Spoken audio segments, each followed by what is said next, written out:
Hi! In front of me is ZTE Blade A32 and today I would like to show you how you can manage vibration settings.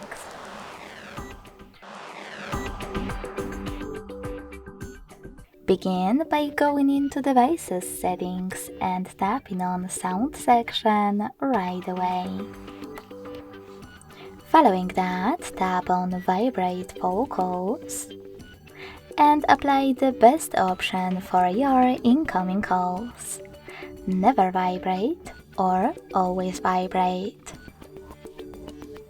When you're done, go back.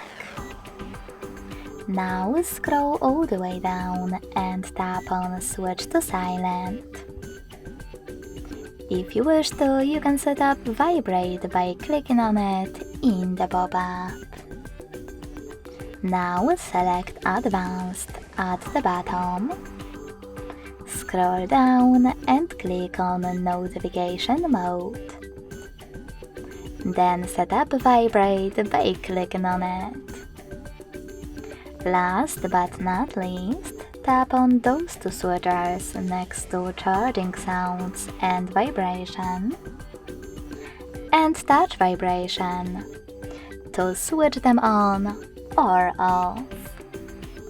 Thanks so much for watching. If you enjoyed this video, smash that like button, comment and subscribe. Bye!